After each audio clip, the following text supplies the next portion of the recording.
Hey guys, I wanted to finish this year with a read aloud with you. First things first, happy Star Wars Day, May the 4th. I'm repping my Harrison Duel shirt from Star Wars Rebels, if you know who that is. Awesome, the Ghost, best ship in Star Wars, obviously. Alright, so the book I'm going to read a chapter a day for the next 17 days, which takes us almost to the end. It's going to be Harry Potter and the Sorcerer's Stone. So it's a book I've never read before. I've never seen the movies, so I'm pretty excited to see this. If you have a copy of the book, you can read along with me, or you can just follow along and watch the video as I'm reading. Alright, so Harry Potter and the Sorcerer's Stone. This is from J.K. Rowling. Alright, so chapter 1, The Boy Who Lived. Mr. and Mrs. Dursley of number 4 Privet Drive were proud to say that they were perfectly normal, thank you very much. They were the last people you'd expect to be involved with anything strange or mysterious because they just didn't hold with such nonsense. Mr. Dursley was the director of a firm called Grunnings, which made drills. He was a big, beefy man with hardly any neck, although he did have a very large mustache. Mrs. Dursley was thin and blonde and had nearly twice the usual amount of neck, which came in very useful as she spent so much of her time craning over garden fences, spying on the neighbors. The Dursleys had a small son called Dudley, and in their opinion there was no finer boy anywhere. The Dursleys had everything they'd wanted, but they also had a secret, and their greatest fear was that somebody would discover it. They didn't think they could bear it if anyone found out about the Potters. Mrs. Potter was Mrs. Dursley's sister, but they hadn't met for several years. In fact, Mrs. Dursley pretended she didn't have a sister because her sister was a good-for-nothing. Her sister and her good-for-nothing husband were as un-Durley-ish as it was possible to be. The Durleys shuddered to think what the neighbors would say if the Potters arrived in the street. The Dursleys knew that the Potters had a small son, too, but they had never even seen him. This boy was another good reason for keeping the Potters away. They didn't want Dudley mixing with a child like that. When Mr. and Mrs. Dursley woke up on the dull, gray Tuesday our story starts, there was nothing about the cloudy sky outside to suggest that strange and mysterious thing would soon be happening all over the country. Mr. Dursley hummed as he picked out his most boring tie for the work, and Mrs. Dursley gossiped away happily as she wrestled a screaming Dudley into his high chair. None of them noticed a large, tawny owl flutter past the window. At 8:30, Mr. Dursley picked up his briefcase, pecked Mrs. Dursley on the cheek, and tried to kiss Dudley goodbye, but missed because Dudley was now having a tantrum and throwing his cereal at the walls. "Little Tyke," chortled Mr. Dursley as he left the house. He got into his car and backed out of number 4's driveway. It was on the corner of the street that he noticed the first sign of something peculiar, a cat reading a map. For a second, Mr. Dursley didn't realize what he'd seen. Then he jerked his head to look again. There was a tabby cat standing on the corner of Privet Drive, but there wasn't a map in sight. What could he have been thinking of? It might have been a trick of the light. Mr. Dursley blinked and stared at the cat. It stared back. As Mr. Dursley drove around the corner and up the road, he watched the cat in his mirror. It was now reading the sign that said Privet Drive. No, looking at the sign. Cats couldn't read maps or signs. Mr. Dursley gave himself a little shake and put the cat out of his mind. As he drove toward town, he thought of nothing except a large order of drills he was hoping to get that day. But on the edge of town, drills were driven out of his mind by something else. As he sat in the unusual morning traffic jam, he couldn't help notice that there seemed to be a lot of strangely dressed people about. People in cloaks. Mr. Dursley couldn't bear people who dressed in funny clothes, the get-ups you saw on young people. He supposed this was some stupid new fashion. He drummed his fingers on the steering wheel, and his eyes fell on a huddle of these weirdos standing close by.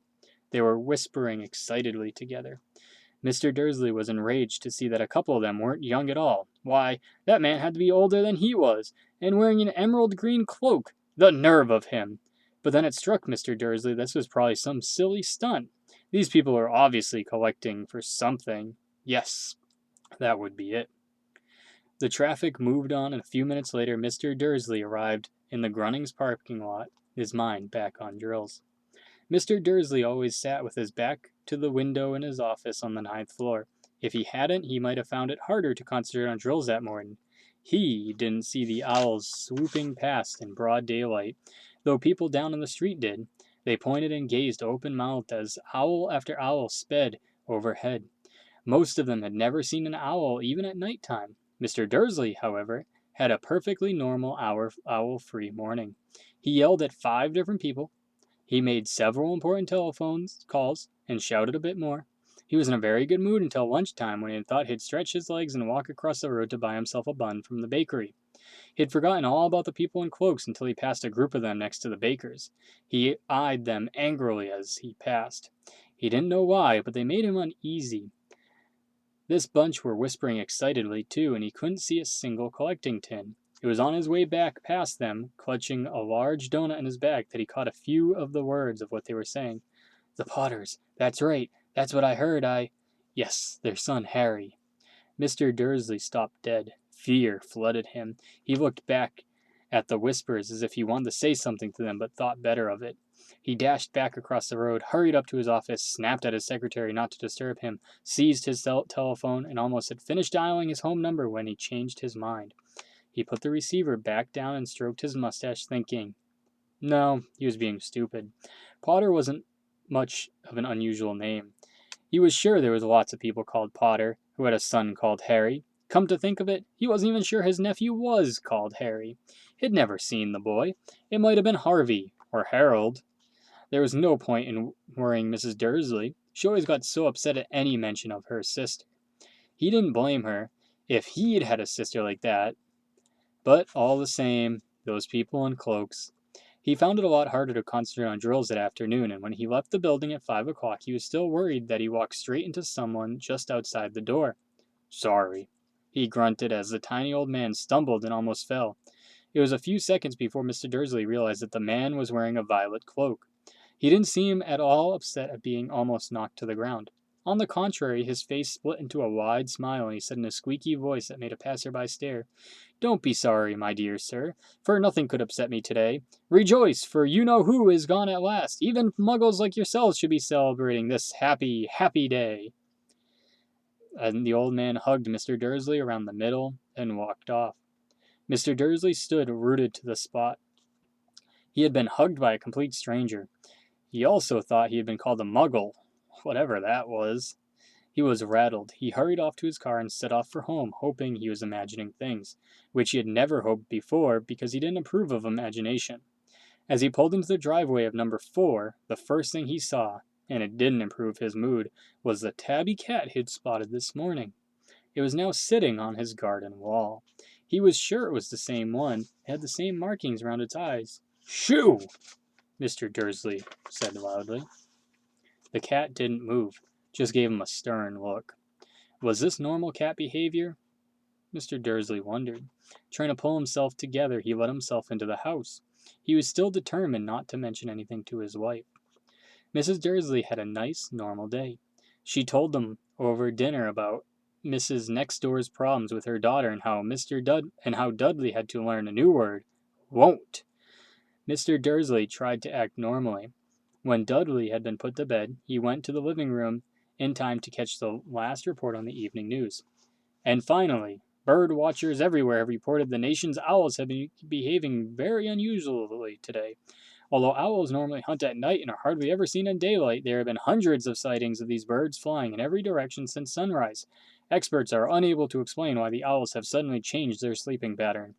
The newscaster allowed himself a grin. "Most mysterious. And now, over to Jim McGuffin with the weather. Going to be any more showers of owls tonight, Jim?" "Well, Ted," said the weatherman, "I don't know about that, but it's not only the owls that have been acting oddly today. Viewers as far apart as Kent, Yorkshire, and Dundee have been phoning in to tell me that, instead of rain I promised yesterday, they've had a downpour of shooting stars. Perhaps people have been celebrating bonfire night early. It's not until next week, folks, but I can promise a wet night tonight." Mr. Dursley sat frozen in his armchair. Shooting stars all over Britain? Owls flying at daylight? Mysterious people in cloaks all over the place? And a whisper about the Potters. Mrs. Dursley came into the living room carrying 2 cups of tea. It was no good. He'd have to say something to her. He cleared his throat nervously. Petunia, dear, you haven't heard from your sister lately, have you? As he had expected, Mrs. Dursley looked shocked and angry. After all, they normally pretended she didn't have a sister. No, she said sharply. Why? Funny stuff on the news, Mr. Dursley mumbled. Owls, shooting stars, there was a lot of funny-looking people in town today. So? Snapped Mrs. Dursley. Well, I just thought maybe it was something to do with, her crowd. Mrs. Dursley sipped her tea through pursed lips. Mr. Dursley wondered whether he dared tell her if he heard the name Potter. He decided he didn't dare. Instead, he said, as casually as he could, their son, he'd be about Dudley's age now, wouldn't he? I suppose so, said Mrs. Dursley stiffly. What's his name again? Howard, isn't it? Harry. Nasty common name, if you ask me. Oh, yes, said Mr. Dursley, his heart sinking horribly. Yes, I quite agree. He didn't say another word on the subject as they went upstairs to bed. While Mrs. Dursley was in the bathroom, Mr. Dursley crept to the bedroom window and peered down to the front garden. The cat was still there. It was staring down Privet Drive, as though it was waiting for something. Was he imagining things? Could all this have anything to do with the Potters? If it did, if it got out that they were related to a pair of... Well, he didn't think he could bear it. The Dursleys got into bed. Mrs. Dursley fell asleep quickly, but Mr. Dursley lay awake, turning it all over in his mind. His last comforting thought before he fell asleep was that even if the Potters were involved, there was no reason for them to come near him and Mrs. Dursley. The Potters knew very well that he and Petunia thought about them and their kind. He couldn't see how he and Petunia could get mixed up in anything that might be going on. He yawned and turned over. It couldn't affect them. How very wrong he was. Mr. Dursley might have been drifting into an uneasy sleep, but the cat on the wall outside was showing no signs of sleepiness. It was sitting as still as a statue, its eyes fixed unblinkably on the far corner of Privet Drive. It didn't so much as quiver when a car door slammed on the next street, nor when 2 owls swooped overhead. In fact, it was nearly midnight before the cat moved at all. A man appeared on the corner the cat had been watching, appeared so suddenly and silently that you thought he just popped right out of the ground. The cat's tail twitched and its eyes narrowed. Nothing like this man had been seen on Privet Drive. He was tall, thin, and very old, judging by the silver of hair and his beard, which were both long enough to tuck into his belt. He was wearing long robes, a purple cloak that swept the ground, and the high-heeled buckled boots. His blue eyes were light, bright, and sparkling behind half-moon spectacles, and his nose was very long and crooked, as though it had been broken at least twice. This man's name was Albus Dumbledore. Albus Dumbledore didn't seem to realize that he'd just arrived in a street where everything from his name to his boots was unwelcome. He was as busy rummaging in his cloak, looking for something. But he did seem to realize he was being watched, because he looked up suddenly at the cat, which was staring at him from the other end of the street. For some reason, the sight of the cat seemed to amuse him. He chuckled and muttered, "I should have known." He found out what he was looking for inside his pocket. It seemed to be a silver cigarette lighter. He flicked it open, held it up in the air, and clicked it. The nearest street lamp went out with a little pop. He clicked it again. The next lamp flickered into darkness. 12 times he clicked the put outer until the only lights left on the whole street were 2 tiny pin pricks in the distance, which were the eyes of the cat watching him. If anyone looked out of their window, even beady-eyed Mrs. Dursley, they wouldn't be able to see anything that was happening down on the pavement. Dumbledore slipped the put outer back inside his cloak and set off down the street toward number 4, where he sat down on the wall next to the cat. He didn't look at it, but after a moment he spoke to it. "Fancy seeing you here, Professor McGonagall." He turned to smile to the tabby, but it had gone. Instead, he was smiling at a rather severe-looking woman who was wearing square glasses exactly the shape of the markings the cat had around its eyes. She, too, was wearing a cloak, an emerald one. Her black hair was drawn into a tight bun. She looked distinctly ruffled. "How did you know it was me?" she asked. "My dear professor, I've never seen a cat sit so stiffly." "You'd be stiff if you've just been sitting on a brick wall all day," said Professor McGonagall. "All day? When you could have been celebrating? There must have passed a dozen feasts and parties on my way here." Professor McGonagall sniffed angrily. "Oh, yes, everyone's celebrating all right," she said impatiently. "You think they'd be a bit careful, but no. Even the Muggles have noticed something's going on. It was on their news." She jerked her head back at the Dursleys' dark living room window. "I heard it. Flocks of owls, shooting stars. Well, they're not completely stupid. They were bound to notice something. Shooting stars down in Kent? I bet that was Dedalius Diggle. He had never had much sense." "You can't blame them," said Dumbledore gently. "We've had precious little to celebrate for 11 years." "I know that," said Professor McGonagall irritably, "but that's no reason to lose our heads. People are being downright careless, out on the streets in broad daylight, not even dressed in Muggle clothes, swapping rumors." She threw a sharp sideways glance at Dumbledore here, as though hoping he was going to tell her something, but he didn't. So she went on. "A fine thing it would be if, on the very day you-know-who seems to have disappeared at last, the Muggles found out about us all. I suppose he really has gone, Dumbledore." "It certainly seems so," said Dumbledore. "We have so much to be thankful for. Would you care for a lemon drop?" "A what?" "A lemon drop. They're kind of Muggle sweet. I'm rather fond of." "No, thank you," said Professor McGonagall coldly, as though she didn't think this was the moment for lemon drops. "As I say, even if you know who has gone, my dear Professor, surely you are a sensible person like yourself, and you're going to call him by his name.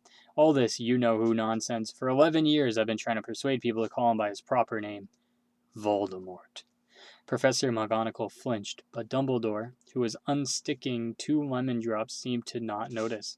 "It gets so confusing if we say, 'You know who.' I have never seen any reason to be frightened of saying Voldemort's name." "I know you haven't," said Professor McGonagall, sounding half exasperated but half admiring. "But you're different. Everyone knows you're the only one you know who—" "All right, Voldemort was frightened of."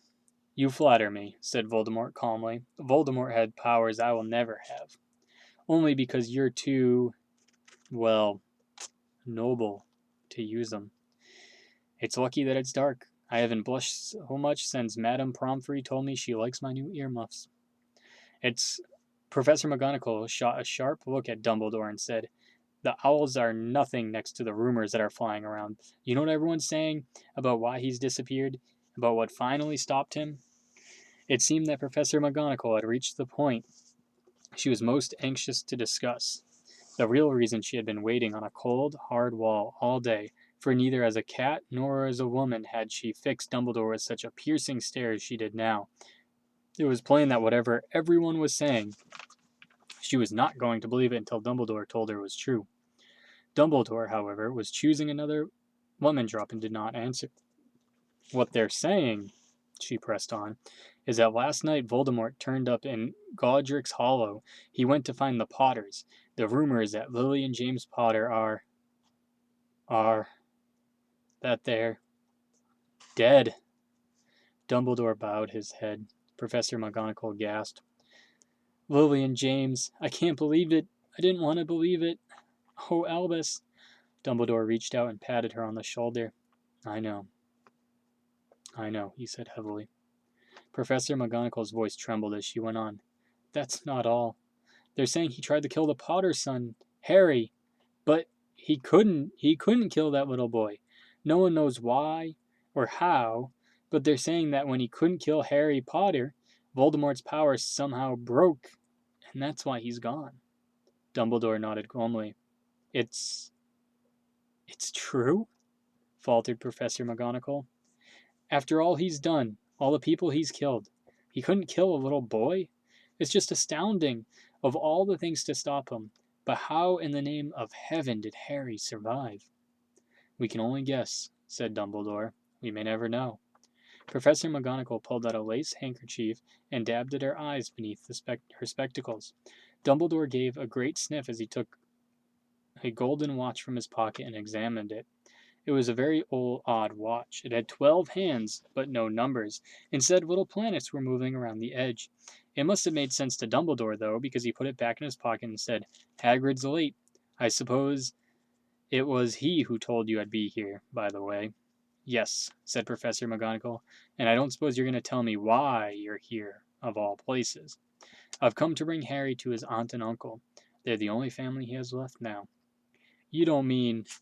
You can't mean the people who live here, cried Professor McGonagall, jumping to her feet and pointing at number 4. Dumbledore, you can't. I've been watching them all day. You couldn't find 2 people who are less like us. And they've gotten a son. I saw him kicking his mother all the way up the street, screaming for sweets. Harry Potter, come and live here. It's the best place for him, said Dumbledore firmly. His aunt and uncle will be able to explain everything to him when he's older. I've written them a letter.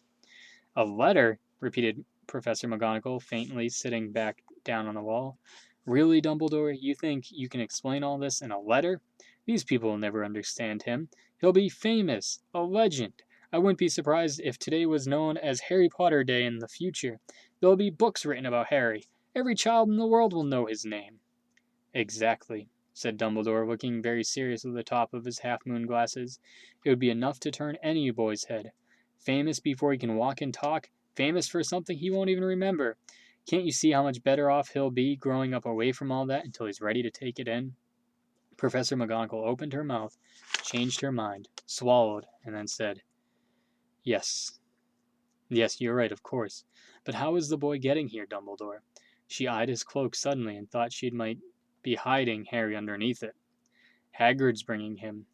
You think it wise to trust Hagrid as something as important as this? I would trust Hagrid with my life, said Dumbledore. I'm not saying his heart isn't in the right place, said Professor McGonagall grudgingly. But you can't pretend he's not careless. He does tend to... What was that? A low rumbling sound had broken the silence around them. It grew steadily louder as they looked up and down the street for some sign of a headlight. It swelled to a roar as they both looked up the sky. Then a huge motorcycle fell out of the air and landed on the road in front of them. If the motorcycle was huge, it was nothing to the man sitting astride it. He was almost twice as tall as any normal man, and at least 5 times as wide. He looked simply too big to be allowed, and so wild. Long tangles of bushy black hair and beard hid most of his face. He had hands the size of trash can lids, and his feet in their leather boots were like baby dolphins. In his vast muscular arms he was holding a bundle of blankets. Hagrid? Said Dumbledore, sounding relieved. At last. And where'd you get that motorcycle? Borrowed it, Professor Dumbledore, sir, said the giant, climbing carefully off the motorcycle as he spoke. Young Sirius Black lent it to me. I've got him, sir. No problems, were there? No, sir. House almost destroyed. But I got him all out of there right before the muggles started swarming around. He fell asleep as he was flying over Bristol. Dumbledore and Professor McGonagall bent forward over the bundles of blankets. Inside, just visible, was a baby boy, fast asleep. Under a tuft of jet-black hair over his forehead they could see a curiously shaped cut, like a bolt of lightning. Is that where... whispered Professor McGonagall. Yes, said Dumbledore. He'll have that scar forever. Couldn't you do something about it, Dumbledore? Even if I could, I wouldn't. Scars can come in handy. I have one myself above my left knee that's a perfect map of the London Underground. Well, give 'em here, Hagrid. We'd better get this over with. Dumbledore took Harry in his arms and turned towards the Dursleys' house. Could I say goodbye to him, sir? Asked Hagrid. He bent his great shaggy head over Harry and gave him what must have been a very scratchy, whiskery kiss. Then, suddenly, Hagrid let out a howl like a wounded dog. Shh! Hissed Professor McGonagall. You'll wake the muggles. Sorry, sobbed Hagrid, taking out a large, spotted handkerchief and buried his face in it. But I can't stand it. Lily and James dead, and poor little Harry Potter to live with muggles. Yes, it's all very sad, but get a grip of yourself, Hagrid, or we'll be found, Professor McGonagall whispered, patting Hagrid gingerly on the arm as Dumbledore stepped over the low garden wall and walked to the front door. He laid Harry gently on the doorstep, took a letter out of his cloak, tucked it inside Harry's blankets, and then came back to the other two.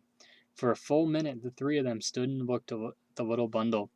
Hagrid's shoulders shook, Professor McGonagall blinked furiously, and the twinkling light that usually shone from Dumbledore's eyes seemed to have gone out. "Well," said Dumbledore finally, "that's it. We've no business staying here. We might as well join the celebration." "Yeah," said Hagrid in a very muffled voice. "I'll be taking I'll be taking Sirius his bike back. Good night, Professor McGonagall." "Good night, Professor Dumbledore, sir." Wiping his streaming eyes on his jacket sleeve, Hagrid swung himself onto the motorcycle and kicked the engine into life. With a roar, it rose from the air and off into the night. "I shall see you soon, I expect, Professor McGonagall," said Dumbledore, nodding to her. Professor McGonagall blew her nose in reply. Dumbledore turned and walked back down the street. On the corner he stopped and took out the silver put-outer. He clicked it once, and 12 balls of light sped back into their street lamps so that Privet Drive glowed suddenly orange, and he could make out a tabby cat slinking around the corner at the other end of the street. He could just see the bundle of blankets on the step of number 4. "Good luck, Harry," he murmured. He turned on his heel, and with a swish of his cloak he was gone. A breeze ruffled the neat hedges of Privet Drive, which lay silent and tidy under the inky sky, the very last place you'd expect astonishing things to happen. Harry Potter rolled over inside with his blankets without waking up. One small hand closed on the letter beside him, and he slept on, not knowing he was special, not knowing he was famous, not knowing he'd be awoken in a few hours' time by Mrs. Dursley's scream as she opened the front door to put out the milk bottles, nor that he would spend the next few weeks being prodded and pinched by his cousin Dudley. He couldn't know that at this very moment people meeting in secret all over the country were holding up their glasses and saying in hushed voices, "To Harry Potter, to the boy who lived." Alright, so that was chapter 1. Hopefully you liked it. Chapter 2 tomorrow. Thank you.